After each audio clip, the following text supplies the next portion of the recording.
Hard to remember having such a famous guest on.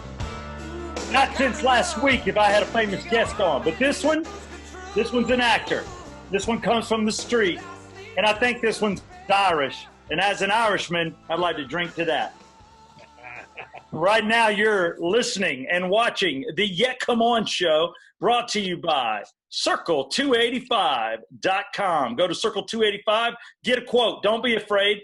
I know you're paying too much. I was paying too much. Don't be loyal to your insurance carrier. Get a free quote. Circle285.com. OxygenFinancial.com. Ask for Ted Jenkins for your money issues. And lastly, Ridgeline Counseling. Dr. Dave Markwell is waiting to hear from you. Just look it up, Ridgeline Counseling. They're here in Atlanta, and they're also up in Blue Ridge. They'll help you wherever you are.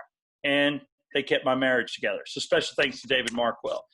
Right now on the Yet Come On Show, I have a man to introduce, which takes me from my cool glasses to my reading glasses.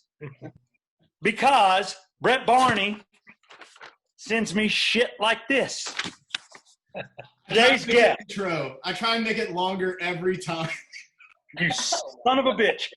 Today's guest, listen up, people. The Yet Come On Show is living large. Love did walk through the door. Special thanks to Thunder, one of the second greatest rock and roll band of all time. Today's guest grew up in Old Harbor projects of South Boston. I guess to those of us that have heard the term Southie, he's one of those. At 14 years old, he was working the streets. He was a break dancer. Who knew? Which landed him in some big gigs, one of them being in a Gatorade ad with Michael Jordan. That's pretty cool. Big time, especially, after 10 episodes of Michael Jordan lately, that puts you in my huge category, like badass.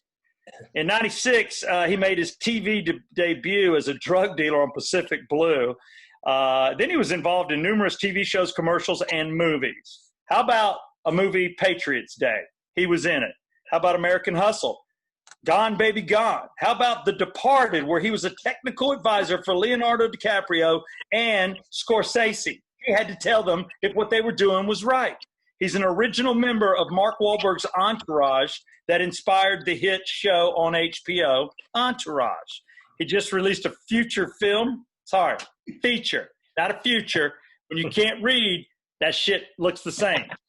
But it is a feature film that is coming up now, maybe in the future, called Scalpers. He wrote it, produced it, directed it, and is starring in it. The last thing you saw him in on television was the LA riots. He was there in the riots. We'll find out why. Our special guest on the Yet Come On Show is Jay Giannone. Hey, Jay. Hey, brother. Hey, thanks for not butchering my name. Really good job. Those Italian last names are tough. Hey, dude, I know. I may not get feature or future down, but I got me some Giannone. I got you. Thanks, bro. Are you drinking? I got to know on the Yet Come On Show. We're alcohol. You know what? I got that too. Oh, all right. Yeah. But so, you see, mine is Publix. Yours is Evian because you got LA money. What's up? Yeah. No, I just want to know. I'll start with the LA riots. We've all been watching it. I understand today's a blackout. I haven't blacked out, but I'm not doing any social media.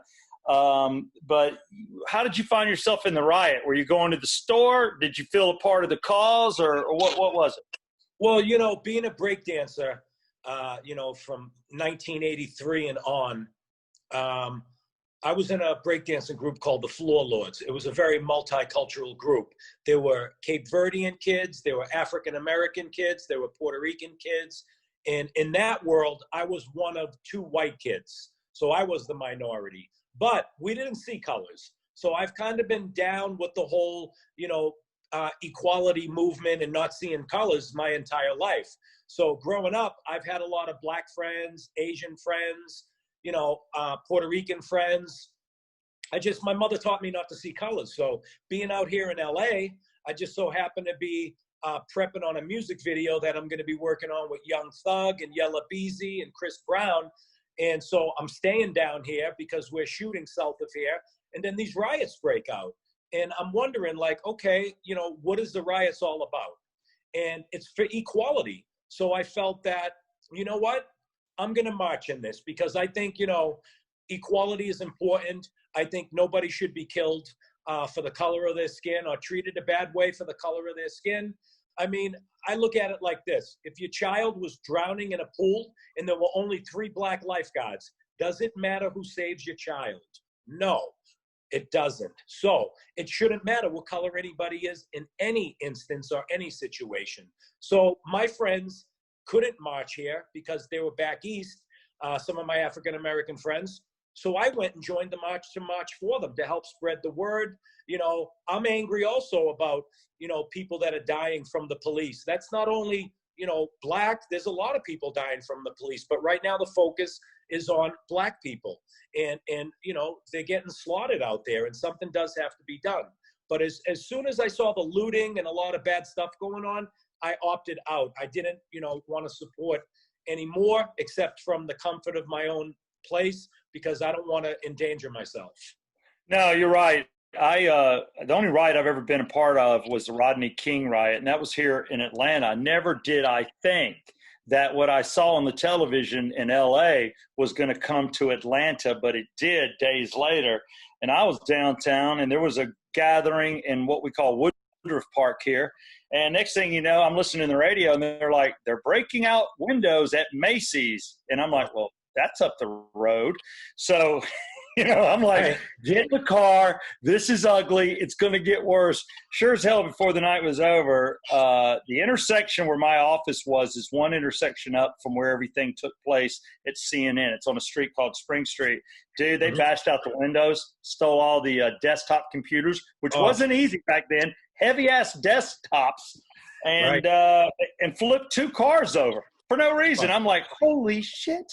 So I'm with you. I don't understand that aspect of it. If you march peaceful, then I'm with you. But once you start shooting birds at every camera, you know, but then again, you got to take a step back and understand, you know, some of these people haven't had good parental advice. They're not educated. They don't get it. They really maybe don't have a damn chance. You know, they got nothing to lose. So I'm with you. We got to build a chance for them and do what we can. But, you know, I said on my morning show this morning, maybe you've seen it, you know, that racism goes both ways. There's reverse racism. I've been a white guy in the wrong place more than a few times and been messed with big time. Of course. You know, it exists. It exists in every culture, in every race. It exists, and we got to do something about it and make a statement because it shouldn't be happening to anybody, not you, me, not anybody. No, when you look at your background of a breakdancer, if you were doing that in '83, I was 18 in '83, graduating high school. How old were you? Because if you can still do all that, you're not a young man. That's pretty awesome. Yeah, no, I was 13 in '83. So, yeah, you look good. You look young for your age, man. Good for you. You know, thank you. I feel good. Hold on. Looking good. A little highlighted. Maybe too highlighted. 55, baby. You're drinking, send me that diet plan. You're doing all right over there, brother. You know what it is? I've got a 3-year-old, and I've got my wife's going to have a baby in 2 weeks. So I'm going to be a dad at 55. Yeah, it's the diet plan. It's chasing kids is what does it. But you look like you're in great shape, too. And what a wonderful career. You know, everything that you were doing. I want to thank Brett Barney, my producer and co-host, for booking you, because I was looking at everything, and how cool just to be a part of the actual entourage, you know, that we know as Mark Wahlbergs' real life story put on screen. I'm sure it's not all factual, but it's kind of cool. Were you one of the 4, or were you like among like 10 or 11, 12 guys that hung out with Mark? You know, there was probably a strong 6, and I was one of the 6, but I was one of the 4 that lived in the house with Mark. So there was a lot of my real life, you know, situations and experiences that were implemented into the show. I worked with Doug Ellen a lot, you know, just trying to give him ideas whenever he would ask for them. When he was writing the pilot, I consulted with him. And then also, you know, when Rob Weiss and had come along, you know, we would hang out together, and I would try to just help, you know, just give as many, you know, stories and ideas as I could that would help the show, because I love the show. It's a great show. These guys, you know, Steve Levinson and Mark and the rest of the gang, they did a really nice job with the show. I mean, it's going to go down in history. You know, there was a strong six of us. There was kind of like the turtle character. It's almost like you could see a little bit of me and a couple other guys in that character, but probably mostly my friend Donnie Carroll, who goes by Donkey. He had passed away, unfortunately. And then I'd say in the drama character, you would see this guy, Johnny Alves. It was mostly him, and the character's name was based off him, but a lot of my real life was in there. Like in the show Drama, he was on Pacific Blue. I was really on Pacific Blue. You know, he dated some Playboy chicks. You know, I married a Playboy chick. So there was a lot of stuff from my life that was in that character.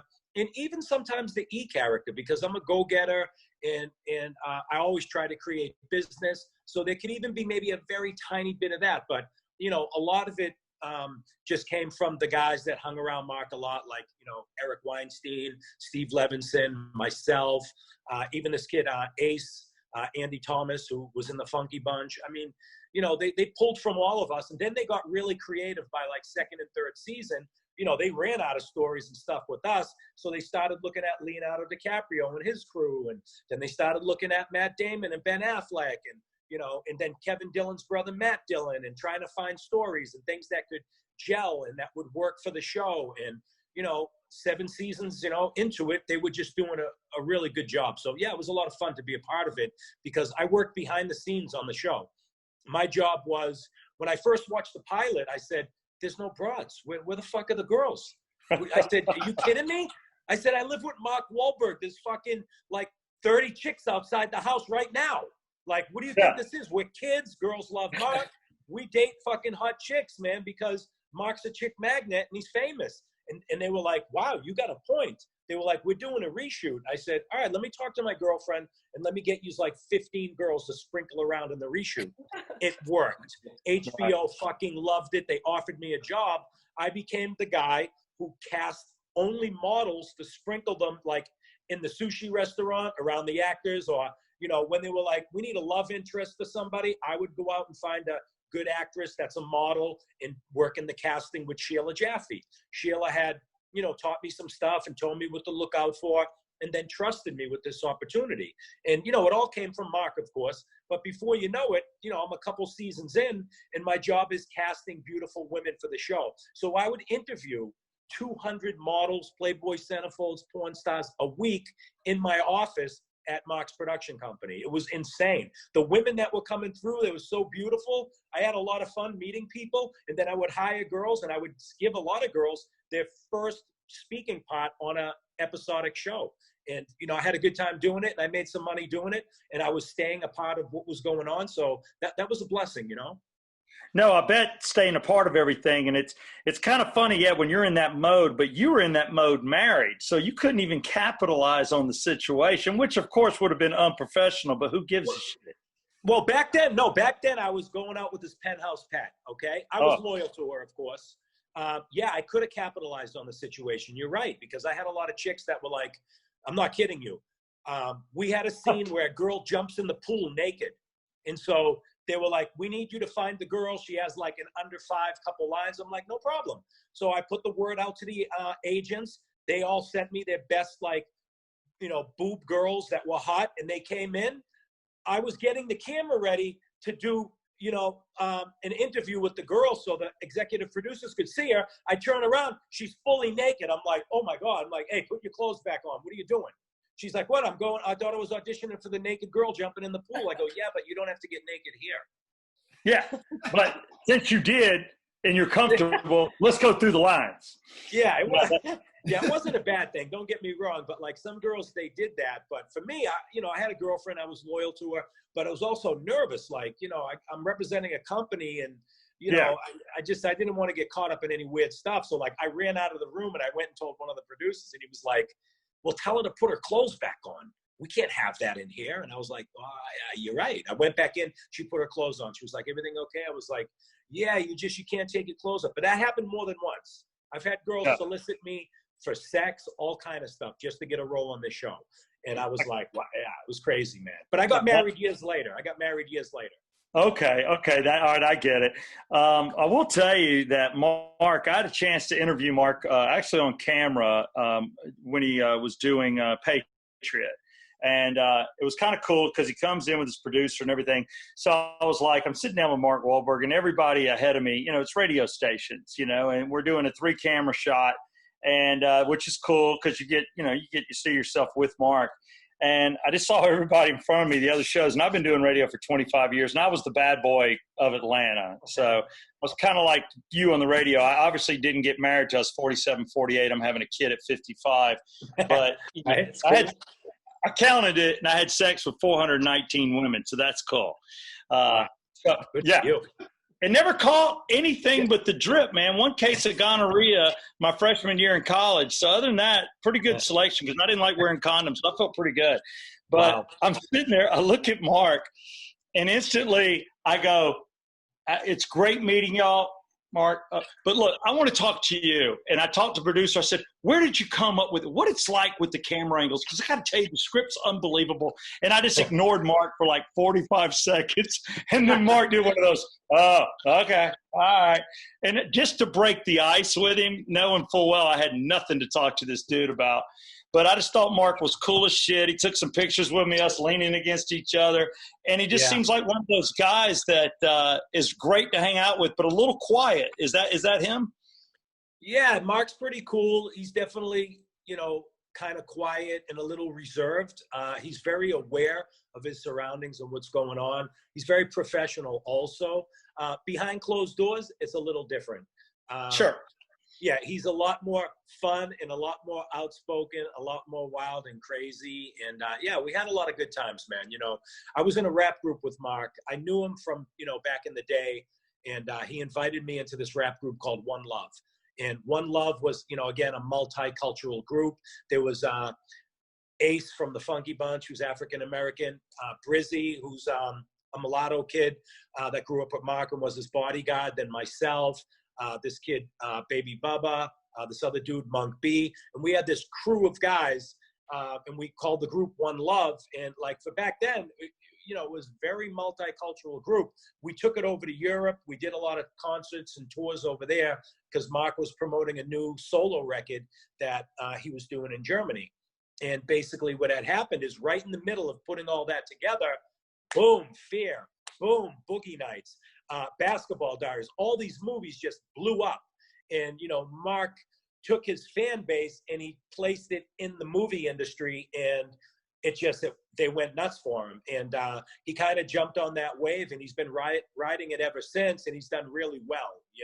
He's picked a lot of great movies to do, and, he went in that direction. And like right around the same time for me, considering I kind of have the same following and upbringing as Mark, being from where he's from and doing a lot of the same things from, he used to break dance also and being a rapper and a model. And then I got into acting.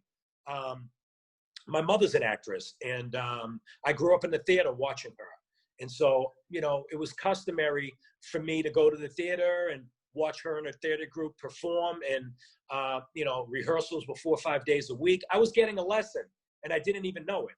And I didn't know it until I was around 24 when my buddy Jackie Gilardi said, hey, my dad's an agent, he's got this client that got a show called Pacific Blue. Dude, you should audition for it. They're using real cats from the street and everything. I was like, all right.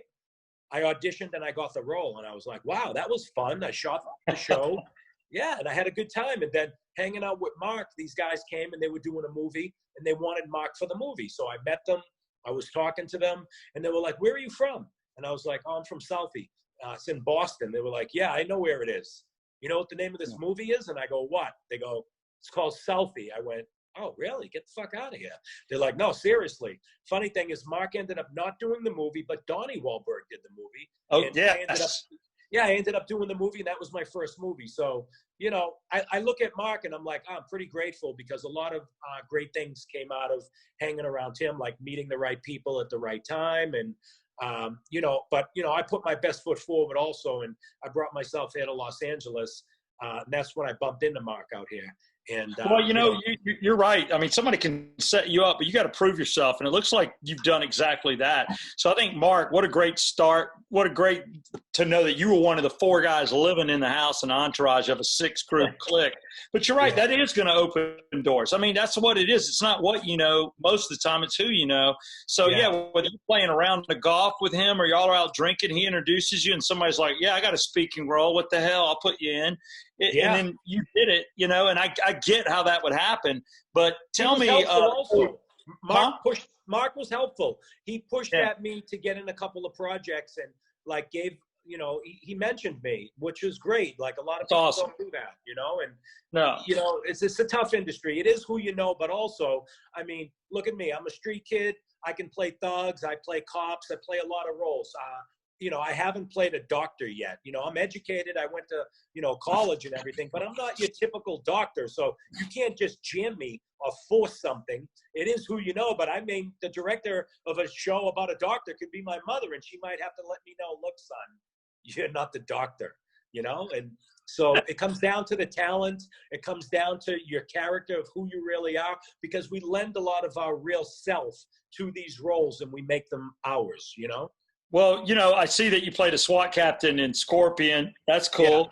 Yeah. And then I wonder where your purity comes in as an actor, because I've seen roles. If they ask you to be the lead in Brokeback Mountain, or they said, I want you to be the lead in My Own Private Idaho, you're like, oh shit. I mean, I'll do it. I'm an artist, man. I want an Oscar in it, but that I can pull it off. You know what I mean? Okay. I would do it. I would have an opportunity to prove that I can pull it off. Hey, Bruce Willis, he had to make out with a guy in a movie. Also Will Smith, and at the end of the day, they know it's for the art. I'm an artist. At the end of the day, I'm a multi-artist. I dance, I rap, I write, I produce, I direct, I act. I'm a multi-artist. I have to work a lot of years at each one of those forms of art to get an understanding, to know the language, and to be successful at doing it. So, I don't look down upon anything. I mean, I've had to play a guy who shoots a woman in a TV show. I mean, that's bad. That is bad. But I did it because I can do it. So I look at everything as an opportunity, and everything is a challenge, especially when it's out of your character. Yeah. That's more of a challenge for me as an actor, and I want to do more stuff like that, like playing the doctor. That's out of my character. I'd have to work on an accent. I'd have to study, what doctors study, learn about medicine, learn about the practice, and maybe I'll convince somebody that I could do it. Maybe I'm 10 years away from it right now. Look, I want you, because I still watch it. I'm finally losing, I'll miss an episode or two and I don't catch up. But I've loved Grey's Anatomy. I wasn't an ER guy. I'm a Grey's Anatomy guy. You know what? That show has gotten a little stale. I think it's time for you. I want to see you as a doctor next season on Grey's Anatomy. I want you to be my agent. Oh, dude, I got this shit. I get done. I look at your body of work, and again, we're talking with Jay Giannone. Grew up in Southie. Got to start, as a break dancer, which led you to Mark Wahlbergs. You were one of the originals on Entourage. But the coolest thing for me right now is that you're writing, you're directing, and you're acting. So tell us about your latest project that you have going on right now. Well, this project is called Scalpers, and Scalpers is about a guy who's getting out of prison and getting back to basics. Before he went to jail, he was on drugs. He was an alcoholic. He's fucked shit up with his family, and he was a ticket scalper. So when his buddy picks him up from jail, he wants to get back with his family. He finds out his wife or whatever has a guy now, and it just so happens to be a prison guard. So he's pissed. He's aggravated.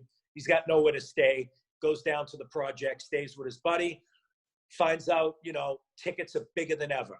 Red Sox are selling, Celtics, Bruins. He's got to get some tickets with his cash, get out there, buy and sell and make money. And at the same time, he's trying to stay sober, not do any drugs and not drink. And everyone around him's doing coke, heroin, and getting fucked up. So he's very challenged. But his biggest challenge is trying to get back with his family, until he realizes that the mob is trying to close in on the scalping industry. Because you think there's money in selling drugs, not as much as there is in selling tickets. You got 35,000 customers 5 nights a week looking to buy a ticket. If you have a stack of tickets, you know, you pay $50 each and you can get 200 a ticket and make $150 per ticket. Just think about if you have 500 tickets, you can make 75 grand in a day. Now, in real life, I was scalping tickets when I was a kid. That was one of the things I did to supplement my income. It was one of the only things I did. You know, I didn't want to sell drugs and hustle, even though I ended up doing that, which I'm not proud of. I finally gave that up when I had kids. But the ticket industry was really good to me. I could make $10,000 in one day. I didn't know what the fuck to do with that money, though.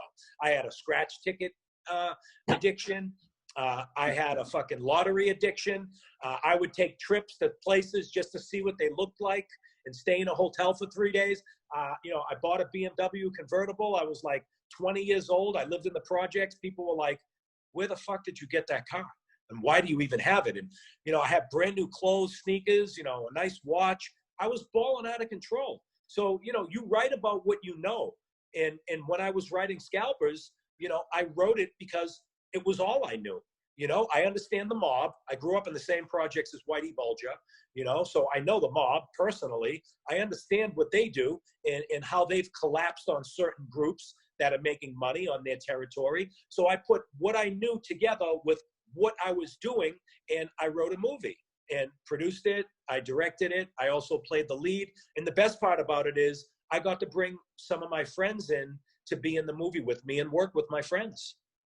That's awesome. You know, and you know, anytime you can almost teach anybody to act for a couple lines, but if they're being themselves and that's what you're looking for, then they're not acting. You just like, here's the line, dude. You know, just Pretty be much. you. Be you, because what I need is you. That's crazy. That kind of cash flow coming in, like I said, and not knowing what to do with it. I didn't. I was too young. I didn't know what to do with that money. I mean, I had my own entourage. So I had this kid, Johnny, and my buddy, Kevin. They worked for me. They were like 5 years younger than me. One kid was like, you know, 6 years younger than me. They were like 13 and 14-year-old kids that just they looked up to me and they just wanted to hang around me. So I bought them, if they were going to be with me, I bought them brand new sneakers. I bought them clothes. They looked good. They were from the projects. They were well taken care of, and they were like my little gophers. You know, I'd be like, hey, take these 2 tickets, run them over to the Marriott Hotel. You want to see Joe at concierge. Don't give him the tickets unless he gives you $300 in cash. Boom, they'd bring the tickets over, bring the money back to me. So I needed runners. I needed people running around and working for me and doing things, and I paid these kids. These were 2 kids that had a rough life growing up in the projects. They looked up to me. I liked them, obviously, because of the attention they gave me. And ultimately, they were rewarded for their loyalty. And, you know, I had a good time working with those guys, you know. And, you know, I look at back at it now. Yeah, did y'all ever like hook the parents up? Because when you're living in the projects, I get that you've got a nice car, probably in an area of town where you shouldn't have a nice car. You know, hopefully people knew who you are. Or, you know, you're lucky, I guess the mafia didn't take it, because what are you going to do about it? But maybe you were cool with all the right people. But did you ever look at like trying to get your family out of there, like mom and dad or whatever? I did. Yeah. You know, I lost my dad when I was 10. My dad was killed on the streets, and you know, that was really tough. That's what like pushed me to get out there and to get the things that I wanted, because we were on welfare and on food stamps. We didn't have anything. My mother hung around in the local theater, you know, and brought her kids there because she had no babysitter. I grew up, it was me and my brother Anthony. And basically, you know, we ran the streets and we got in a lot of trouble. And then one day we were down the Boston Garden at the arcade playing video games, and someone was like, hey, I got a ticket to the Celtics game. Do you want it? And I was like, what do you mean, do I want it? I was like 12. He was like, yes. Look, I can't sell it. You can have it. And they gave it to me. And I was like, wow. Someone immediately came up to me and was like, hey, do you want to sell that? And I said, for how much? And he said, I'll give you $20 for it. And I looked back at that arcade and I said, $20? That's a lot of fucking quarters. Give me the $20. I went back in the arcade and I played all fucking night. I found out there was another Celtics game like 2 days later, and I went down there and I walked around and I was like, does anybody have a free ticket? I was yelling it out. Because I had no money to play video games. Does anybody have an extra free ticket? And some lady came up to me and she goes, I have one. And I said, can I have it? And she said, how old are you? And I was like, I'm 12. She was like, you like the Celtics? I said, I love the Celtics. She gave me the ticket. I immediately went outside and I said, does anybody need a ticket? And I sold it for $50. Damn. And that was the birth of a fucking ticket scalper. You're like, this is what I'm going to do. This is what I'm going to do. Well, yeah, Jay, look, to answer your question, my mother went off to New York. Okay. She was chasing an acting career. Okay, it didn't work out for her. It was really tough. She had 2 kids back home, and they were getting in trouble. We lived with our grandmother for the time being. Okay. We were getting in a lot of fucking trouble. We were robbing and stealing. I started taking that scalping money and buying bags of weed, rolling up joints and selling them, buying pills, selling them. I started going down the wrong road, man. I went down that wrong road, and I lived on that wrong road for a long time until, from breakdancing, I parlayed that into rapping because I loved the music and it was so inspiring to make me dance. I decided I'm going to be the fucking voice. So I took some of that scalping drug money and found a studio and worked with a producer, engineer, and we recorded my first song. And a lot of kids were like, wow, I was only like 17 and there were no white rappers around. None. I was the only one in like the state of Massachusetts except for one guy. And that was Mark Wahlbergs. And me and Mark met up and we would talk. And at this time, my brother Anthony was best friends with Mark's older brother, Bob. So Bob would be at my house and sleep over, eat over, hang out. And we were from rival neighborhoods. So for my brother and Mark's brother to be tight, obviously our families got tight. So eventually I would go to Mark's rehearsals for Marky Mark and the Funky Bunch, became friends with Donnie, and just watched that whole thing emerge.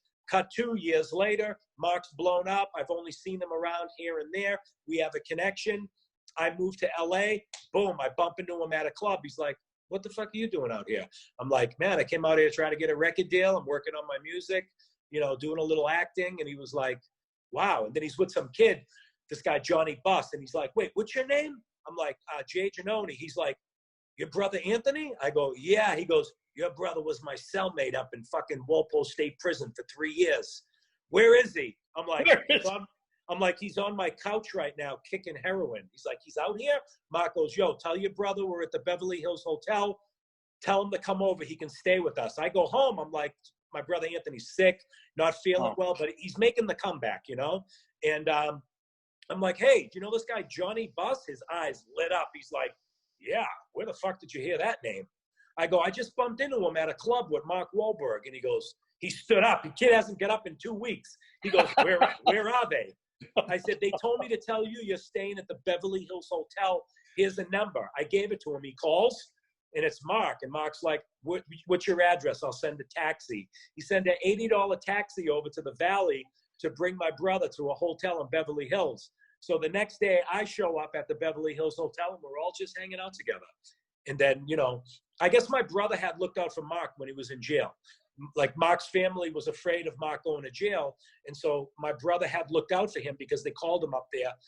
Mark's a target up there. Donnie's a millionaire. Sure. The Marky Mark and the Funky Bunch is just getting going. And he was a target. So my brother, being from Southie runs the prisons. He's a very connected kid. They protected Mark. So when I get out to LA, my brother was like, look, I'm not going to be out here for very long, Mark, but I got one favor. He's like, anything for you. He's like, look out for my brother, Jay.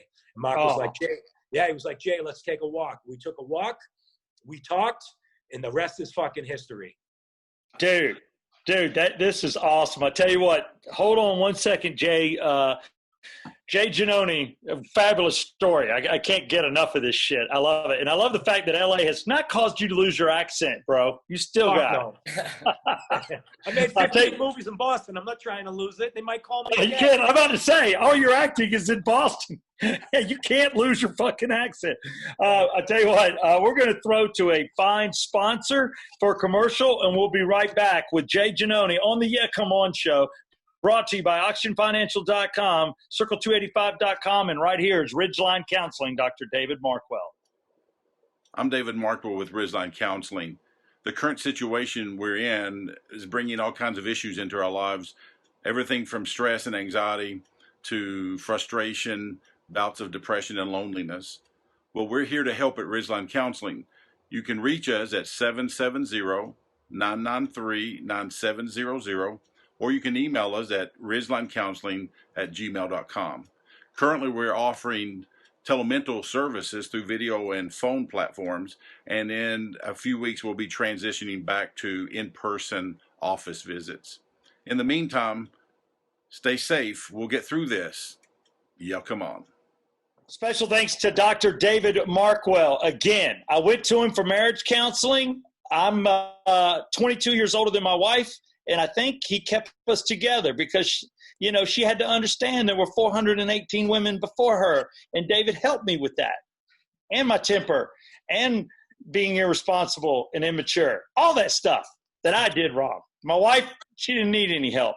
But Dr. David Markwell, thank you for being a sponsor of the Yeah Come On show. Right now, we are still with Jay Giannone, and Jay is, man, this has been a fabulous podcast. I got to tell you, your new project interests me a lot, mainly because everything that you've done has led up to this. And I love the fact when somebody writes their own script and then directs it and then acts in it. And we're talking about Scalpers, which is really how you got your start into big money. I want to know, and to help anyone else watching or listening, how people can see it. Yeah, sure. You know, you can go to Instagram, Scalpers the movie. So at Scalpers the movie, there's a link, and you click on that link, and it takes you to Vimeo, and basically you go through the motions. Or you can go to at Jay Giannone, and there's a link in the bio there as well, and you click that link, and it takes you to Vimeo. And basically you click on that link, and you can go through the motions to watch Scalpers. Thank you. Awesome. Looking forward to it. I will knock that down sometime in the next 72 hours. I will see me some Scalpers, buddy. Looking forward to it. Anything that God, everything from heroin, like, yeah, what's up with your brother? I did 3 years in prison. Well, he's on the couch back at my house, you know, getting over heroin. So you really can't go much further than that. You've seen it, done it all outside of killing anybody. If you have, I don't want to know about it, but I don't think you have. No, I haven't. No. Well, there you go. You know, honestly, speaking of my brother Anthony, he passed away also. He was killed out there like 14 years ago. So, you know, I lost my dad and my brother on the street. And that's what, you know, really guided me off the street. Even though I'm still connected to the street and have a lot of friends out there, you know, I try to spread a positive message, to be honest with you, because, you know, I've taken the initiative upon myself to do the work, you know, to learn how to, you know, write a movie and, you know, to produce it. And, you know, I worked for some directors, and as, you know, being an actor, you know, I was always interested in getting behind the camera when I wasn't in front of the camera. And I've been really blessed to have some great people, you know, guide me or give me advice or answer my stupid questions. And that's really all it takes, you know, is, you know how and drive. And for me, you know, it's a blessing. And after seeing what happened to my dad and my brother on the street, it was really just, you know, that was the reason why I decided I don't want to be a part of it anymore. I don't want to be a part of drug dealing. I don't want to be a part of violence. I don't want to be a part of anything that has to do with the street. It's an unfortunate way of life. It's something I was born into.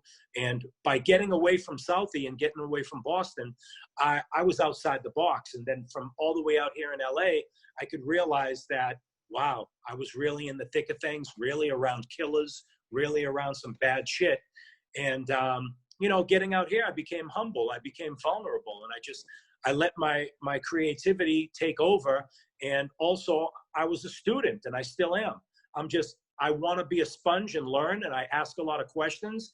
And, you know, I didn't go to film school. You know, I didn't go to acting school. I didn't go to school to do any of these things. I dropped out of college my sophomore year because I got a record deal, which, because I was uneducated, I got ripped off for the money. And, you know, and so all those things and all those experiences have propelled me to want to be successful, to want to know the business and understand the industry. And having an open heart and going for it has allowed me to find success. Well, I'll be the first to say what anybody else I would hope would say is I'm so sorry about the loss of your father so young, and definitely your brother.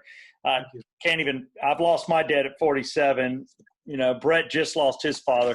You know, but you shouldn't lose your father at 10 years old. That's tough.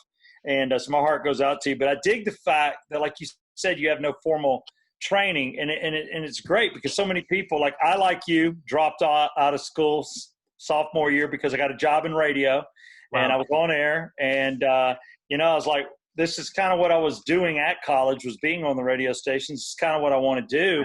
But I'd been in sales, you know, promotions, been a promoter, and it all kind of tied in with my career to do what I did. But I, like you, learned on the job, man. And I love the open heart, because I got burned by bad people too. I made some mistakes on a contract. I owned a bar for 5 years, got burned on that. Smoking the Bandit bar, though, cool as shit. Burt Reynolds, baby. But, you know, and it's just like you learn by these mistakes, but these mistakes, they grow your skin thicker, but they also they weigh on your heart. You know, I got some scratches on my soul, and I lost a lot of money, but, you know, they make you a better person. But it is tough when you're doing it the way you're doing it. But look at where you are now. I mean, I'd be the first to say I'm proud of you. I think you've done unbelievable. What a life. What a life we relate. I'm glad we relate, man. Thank you for sharing that, because I get it and I can feel it, man. I know you obviously have been through some stuff, and it's hard to talk about, but the growth is being able to talk about it, and also understanding, because we all play a part in the wrongdoing. For me, I was ignorant. I didn't know the music business, and the money came, and I didn't even know where it went, because I didn't know. I was just a happy guy singing and dancing and doing what I do. But at the end of the day, the record company, they want that money back. And it's my responsibility to be successful, to earn it back for them. And they want to know where it went, and I didn't know. So, yeah, I can relate to you. And I've made bad business deals also. And you know what? I never burned anybody. That's the thing. I've never stolen a nickel. I never burned anybody. You know, I turned 1 8-ball in my life at a party for rent money. So that was 1987. And I'm like, holy shit, I'm a drug dealer. You know, and I went to, it was down in Fayetteville, and that's where the name, see, you're Southie, I'm Southside Steve. In the Southside, when you move to Chamblee, you'll realize doesn't get a lot of love and respect. So when you were partying in Atlanta back in my day, when they asked where you're from, you didn't say the Southside. You did. Right. You just didn't tell anybody. But yeah, so I know you're moving to Atlanta, which we talked off air about that, which I think is very cool. You're going to have 2 residents. I look forward to having you here. I want to bring you on our morning show on Bailey and Southside as well. And right now I want to turn you over, which I always hate doing this, but Brett Barney works really hard. This is a educated redneck. He graduated from Alabama. I love it. He knows a lot of people, and I've got him on the show because I just don't know what he's going to do next. Like, I don't know what he's going to ask you. So I think you're impossible to offend, but I'm going to turn you over to Brett Barney for a second on the Yeah Come On show. All right. Okay. I try and shoot for some of the dumbest questions I can think of, but I did want to start by asking this, because you said you're learning the business as you go, which I think all of us have had to do. I mean, I've done it for my 10 years in radio. You never really know what to expect, no matter if you have a degree or not. But the casting for Scalpers. So my understanding from what I've read is that you just picked people. You didn't have people come in and try out for certain roles. You just handpicked every character. I did. I handpicked everybody. The way it worked is, I looked for people that were on drugs to play people on drugs. I looked for tough guys to play tough guys. I went directly to Kevin Weeks, who at the time was Whitey Bulger's right-hand man and had a book out called Brutal, and was notoriously known as, you know, a killer and a dangerous man. And I knew Kevin growing up, and I said, hey, Kevin, I'm shooting a movie and I need a guy to play the head of the mob. And you are the head of the mob. Would you do it for me? And he's from the projects too. And he looked at me and he was like, why are you doing this? You know, he was a little reluctant. He was a little reluctant. And I said, well, it's my dream to make a movie, and I don't want to wait for Hollywood to give me a chance to have a lead role. So I'm creating one for myself. And I think you'd be great. All you got to do is be yourself. And he said, all right, I'll do it for you.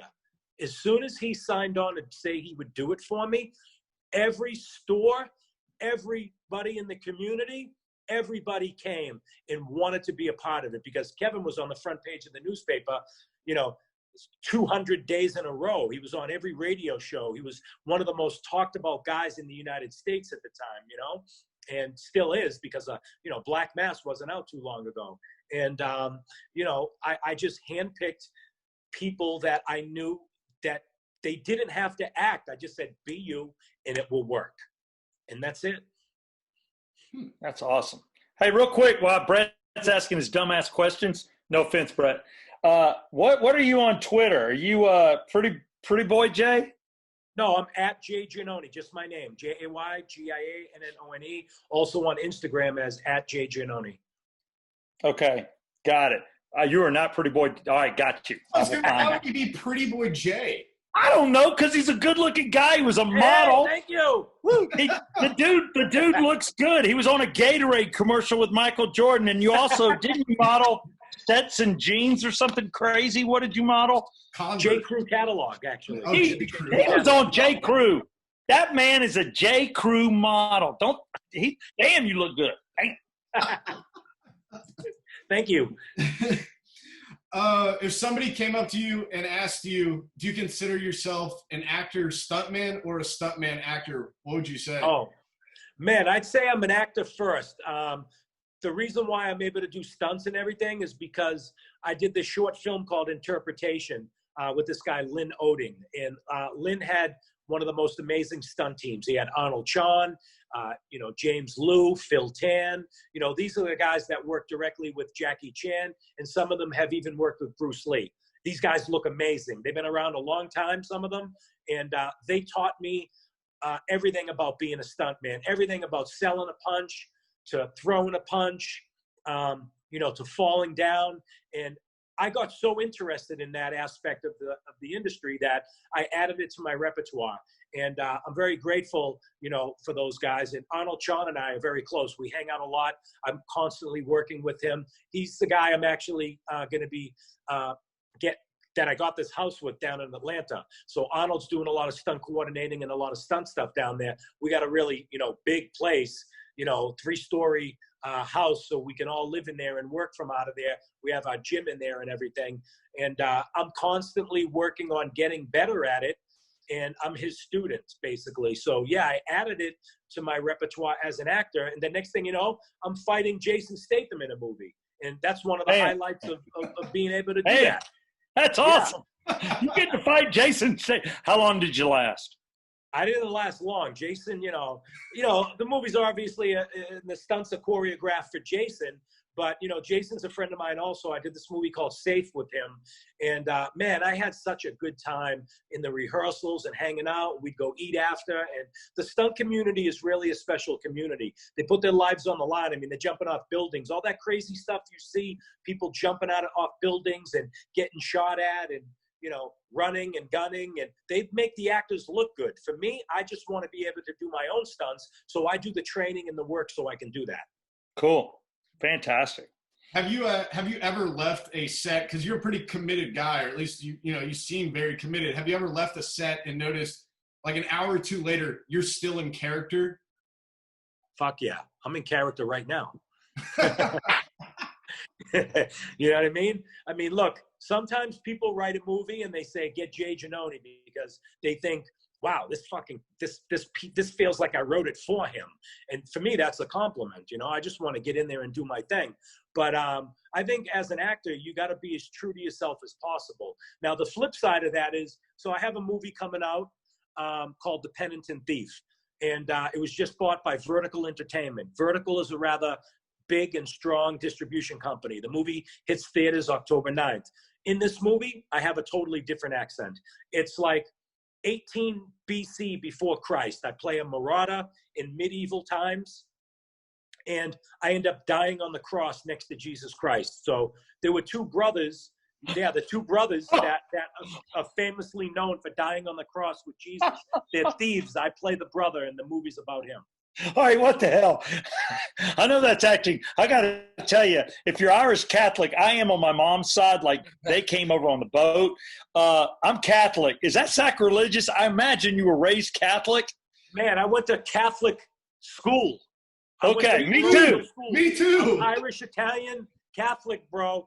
Of course, man. It's definitely sacrilegious. But, as an actor, as an artist, this is a way to tell a story, and a story that's in the Bible. So for me, it's like I did school plays when I went to St. Mary's, and we reenacted a lot of things. And a lot of the plays we did were religious. So for me, this is a religious, movie. So it's just an opportunity for me to continue to do what I've done in the past. All right, were you the one, because we all know the storyline, there's two of them. One of the dudes isn't giving Jesus his just due, so you assume he's going to hell. But there was one of them going, you don't deserve this, and he goes, you'll be in heaven tonight. Were you that guy? That's me. I play Dismas, and he's Saint Dismas.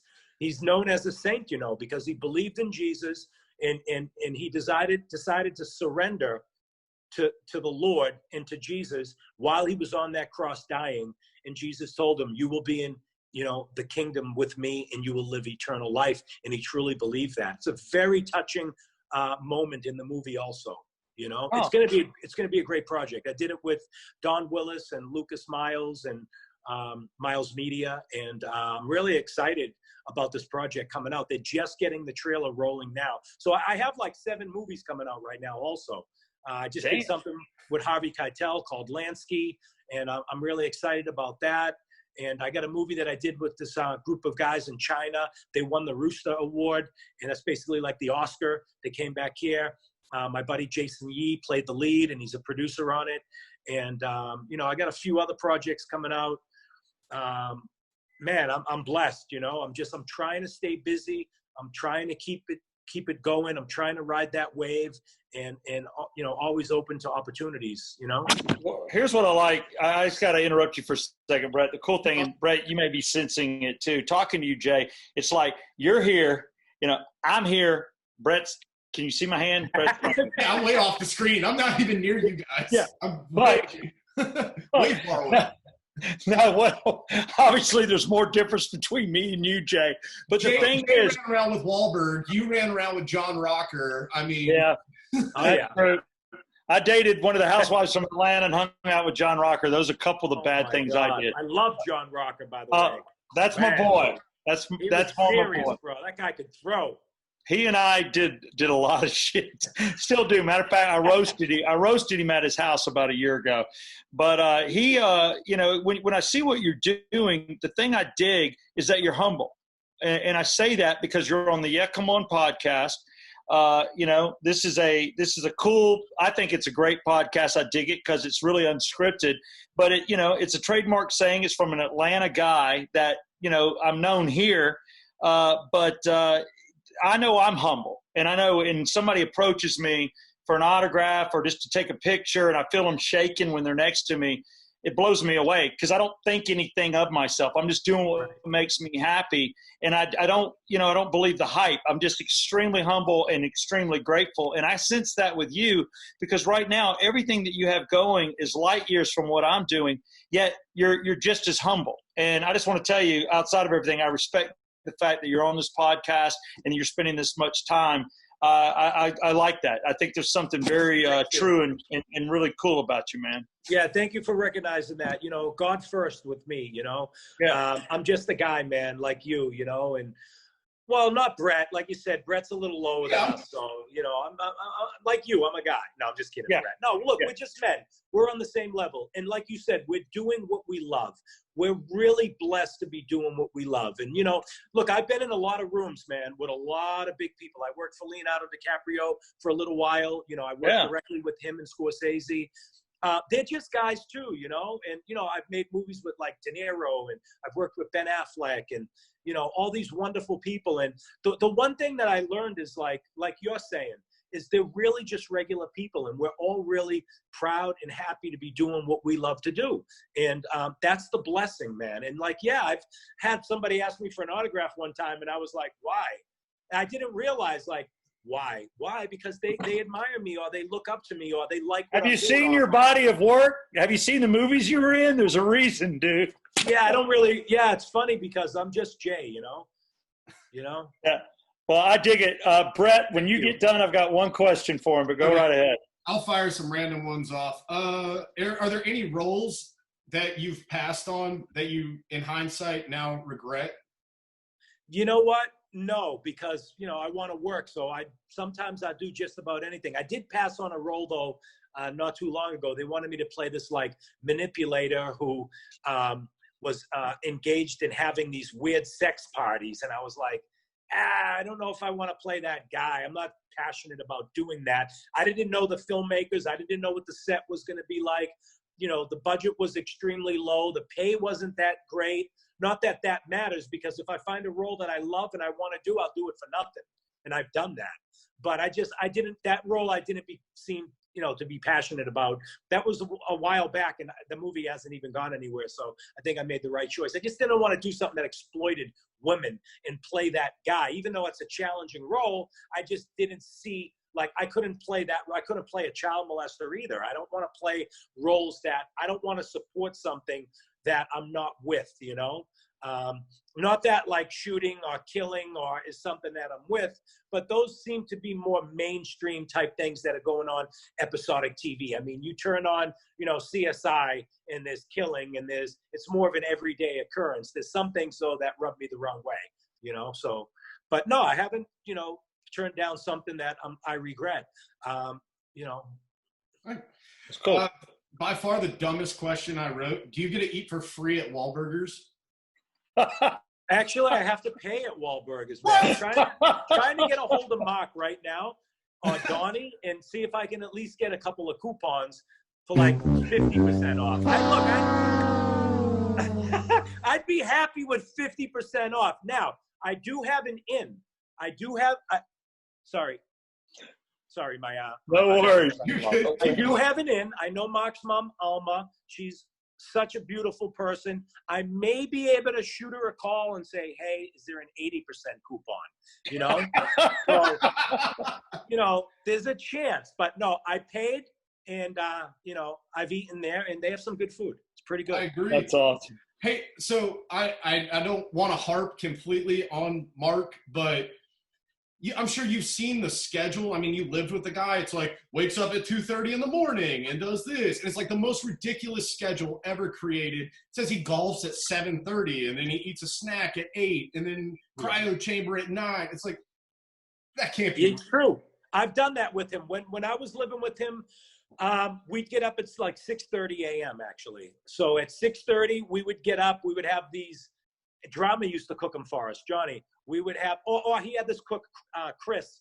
We had like cooks in the house and maids and like trainers, and it was a lot of fun. Very grateful for that opportunity, because what I've learned from Mark, I've used in my life and carried on and continue to do that. But they would make us pancakes and egg whites, and we would eat like animals.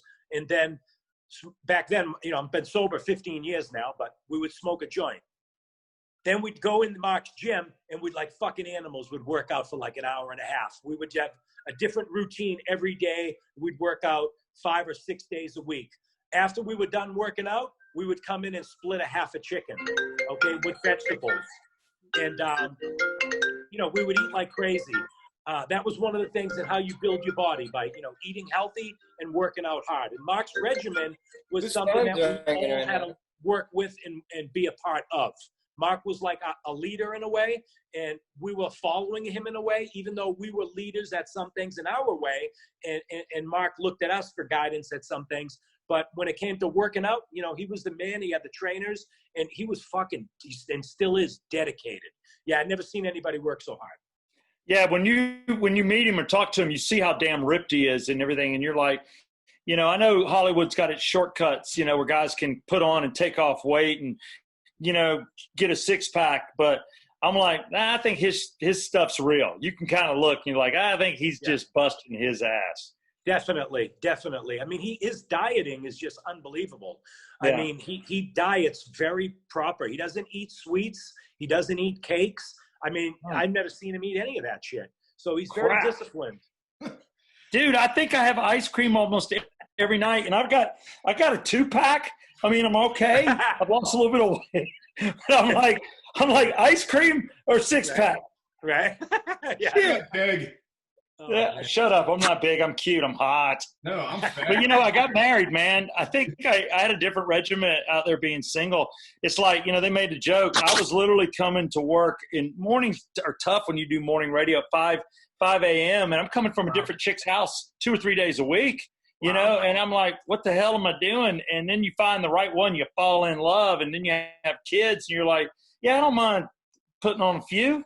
It's okay. Why not? Good. We're getting older. We can do that. Me, I got to kind of hang on a little bit more because it's a competitive business, and I got to stay in shape and run and gun. But believe me, as soon as things slow down and I get that TV series where I can play, like captain of the police department and I don't got to worry about shit, I'm going to be eating a lot of cake, bro. Me and you are going to have some serious Damn right. I want you know what? That ice cream, brother. I'm in the same boat as you. I'm about 40% gray, but I color my hair every 6 weeks. And I'm using about 6 different facial creams that I didn't even ask my wife what it cost because I don't want to know. And I'm putting vitamin C, and I'm putting shit under my eyes, and I'm putting this other stuff on. And I go to bed, my face is hard, and I'm like, whatever it takes just to get me another 10 years, man. You got to look. You got to look and seem. I think you got to act 20 years younger, and you got to look 10 to 15 years younger if you can pull it off. Anything past that, it gets weird. You can't have surgery to take off 30 years because then you look weird and everybody knows you did something. You just got to bust your ass. So we're in the same boat. I dig that. Jay, how did you become friends with John Sally? Oh, man. I was at a Celtics practice. We skipped school. I was at a Celtics practice. And when the practice was done, the Detroit Pistons were coming in. And I was like, I want to watch their practice. So I get into the practice area, and the security won't let me in. And John Sally puts his arm around me, and he says, he's all right. He's with us. And he walks me in, and he's like, why aren't you in school? And I'm looking at this 7-foot giant, and I'm like, we skipped school to come to the practices and check it out. He goes, yeah, well, you should be in school, man. And I was like, yeah, you're right. He's like, you Italian? I was like, yeah. He was like, cool. He's like, so listen, I got this gold chain with a spider on it. I'm going to put it on your neck. You sit there and watch the practice. Don't leave with it. It had diamonds on it. It was probably worth $50,000. So I'm like looking at it. I'm like, this fucking guy, I don't even know him. I got a $50,000 necklace on my neck. By the way, John went to Georgia Tech. Shout out to Atlanta. Yeah. And John, he kept looking over at me while they were practicing. They just did an hour run around and shoot around and went through the drills. He came back after and took the chain off my neck. He was like, now I know I can trust you. That's what he said. That's cool as hell. You want the Georgia Tech thing. It's funny. I lived off of 14th Street, which is right in downtown near the Georgia Tech campus.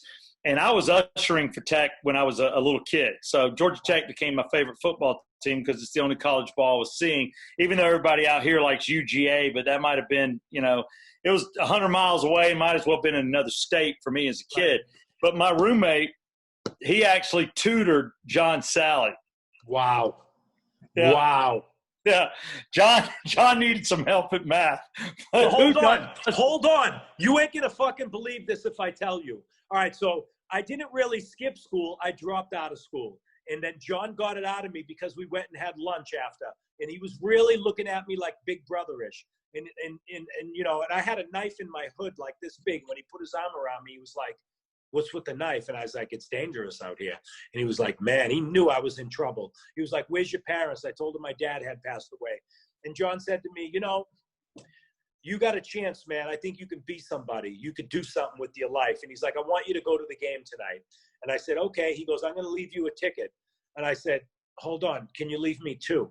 And he was like, yeah, you want to take someone? I said, no, I want to sell the other one to make money, but then I'll go and I'll watch you play with one. And he was like, I was honest with him. He left me 4.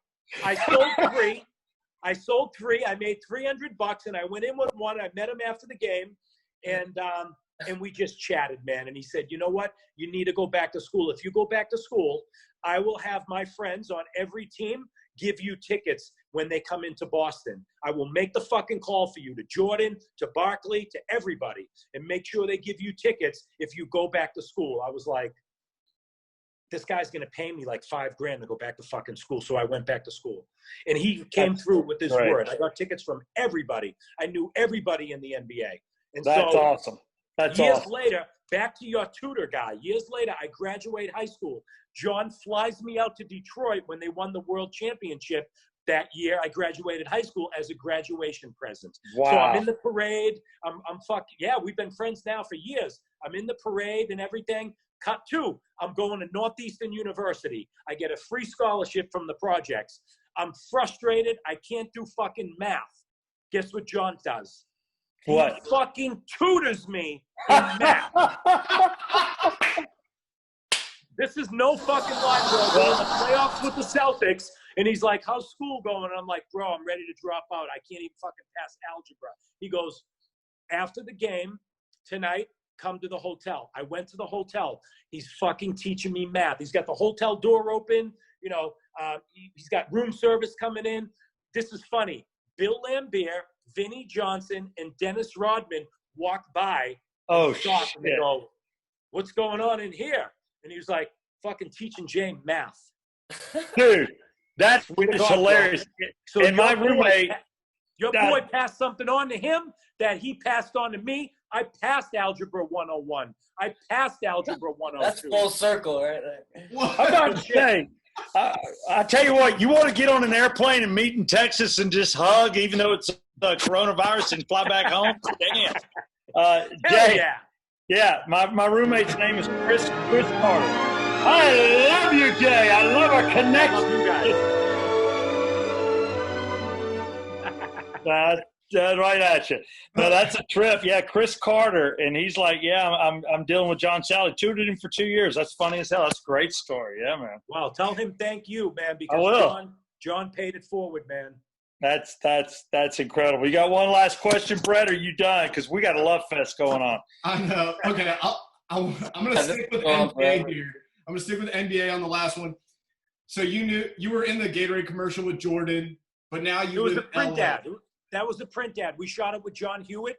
John Hewitt shot all the covers of all the Sports Illustrated swimsuit editions. He shot the very first swimsuit edition. And when John did Sports Illustrated, he became a very world-renowned photographer, and he started doing campaigns. I also did the J. Crew catalog campaign with him, plus a lot of other campaigns. So, yeah, wow. I knew Jordan personally. I mean, there's a video on the documentary series that you've been watching where I walk out of a hotel with Michael Jordan. They've been showing it on ESPN for the last month.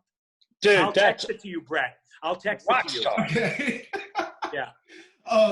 I had to ask though, because now you're in LA, who's the GOAT? Michael Jordan or LeBron James? Michael Jordan. Michael Jordan all the way, man. Michael Jordan. I'm sorry. Michael Jordan. Brett, LeBron's awesome. Don't get me wrong. He's got a couple of more rings, to come up on before he's going to have that status. I still think Kobe was as good as LeBron, to be honest with you, And also, I got to give Bill Russell a shout out. He's got 11 rings, man. Who's really the GOAT? Well, there you go. That's a ton of, if you run out of fingers, that's saying something. You're not supposed to run out of fingers. God. It's generational. Yeah. There'll be another GOAT in 5 years. We'll be around to see it. Yeah, you want to hope so, but I you look at just a couple of different sports, and you try to think who's the best of all time. I don't think, maybe you agree, I do think that Michael Jordan, and I'm going Dr. J, Larry Bird, Magic Johnson, anything and everything I saw, I think Michael Jordan is the greatest basketball player of all time. I agree. I think Bill has more accomplishments. Bill was a little bit of a different, not as exciting, didn't have that jumping ability or that finesse, but Michael brought all that to the game. The how to fly, the finesse, the work ethic. Yeah, everything. Michael definitely to me is the greatest ball player ever. Yeah, got to totally agree with you. One last thing I want to hit you up with, and we're going to let you go on the Yeah Come On show. Out of all the actors, everybody you've been around, and I have a fabulous independent film career. So when you move to Atlanta, we'll watch certain movies like The Greenskeeper and Sorority, things I've been in. Okay. John Rocker starred in Greenskeeper with me. I think you'll love it. All right. They're shitty, but they're fun. All right. I'm not the actor you are, but I get to use a gun in one of them, so it's fun. That's awesome. No, dude, but I have being in a major market. We've had a lot of people come through the studio, and I've met people, and I've seen people that are jerks, and seen people that are like nicer than I ever could imagine. Who is like the coolest person you've ever met as far as an actor? Leonardo DiCaprio. Wow. Okay. He's just a whole different breed of animal. No ego, just he doesn't even realize he's the biggest actor in the world. And I think it's because he has always kept his friends around him and the right people around him. Mark's definitely a nice guy too. Don't get me wrong. Also, Johnny Depp was really cool, man. You know, I hung with Johnny for like 2 hours in his trailer on Black Mass, and we got to talking about music and everything, and he was just really down to earth, you know. There's quite a few guys out there that are, you know, really sweet people and down to earth, and most of the community is, to be honest with you. You know, who's the biggest, without getting you in trouble, who's the biggest jerk, can you say? Shit, I haven't really encountered any issues like that with anybody. I guess I'm just blessed and lucky. I treat people the way I want to be treated. I mean, I've heard stories where people have butted heads and things like that, but you know, somebody might get a bad rap to one person, but to 99 other people, they're amazing. So I think it just comes down to, you know, the situation and the people that are involved. For me, I've been lucky. I haven't had any problems with anybody. No, and I believe that. And you're right. The thing is, when you make a living, whether it's at the bottom rung of radio, which is what I do, or an actor, which is what you do, you can't have a bad day. You've always got to be there. You got to give yourself, which is tough on my wife. If somebody recognizes me, I give them more time than I should, but that's just the way I am. I've always been that guy. I wear my heart on my sleeve, you know. But it's funny, in radio, I work with a guy that's opposite of me. I can't, you know, it doesn't work when there's two nice guys. There's got to be a bad boy, and it just doesn't work for me. But I'm like you. If you push me, I got to be pushed so hard, man, to get that Irish temper. But I think we all got it. I'm like, you'll see it if you go there. You got to be the biggest dick in the world. But I got to tell you, what a pleasure. I think you're as nice as you are talented. I think you're as nice as you as horrible things you've seen, you know, if that makes any sense. I think you've come through it, man. And I love that you walk with the Lord too, brother. And I'm God-fearing myself, and it's been an absolute pleasure. I haven't been blown away like this in a long time by a human being, and I'm glad you're out there, Jay Giannone. I appreciate it, man. Steve, I appreciate you, man. Yeah, I really do. Yeah, you're very down to earth, and you know, walking with the Lord, I respect that. And you know, I appreciate you having me on the show, Brett. You know, Maynard. You know, you guys are almost as cool as Steve, and you know, I appreciate you guys. How do I get up this? Awesome. Brett, I gotta throw that sense of humor in there. How do I get up the fucking ladder? Brett. What a great show. We love you, man. Brett, you're coming up. Jay Giannone, guest on the Yeah Come On show. Thank you so much. Again, this was brought to you by Circle 285. It was also brought to you by Ridgeline Counseling. And I got to tell you, man, it's just been fantastic. So I look forward to maybe having you on again. I look forward to you moving here. And I'll send you my info. I'm following you on Twitter. I'll get to your other means later. Last quickly to end the show on a cigarette break, tell people how they can follow you. And once again, Scalpers, make sure they're on top of it. Sure. Instagram and Twitter at Jay Giannone, JayGiannone.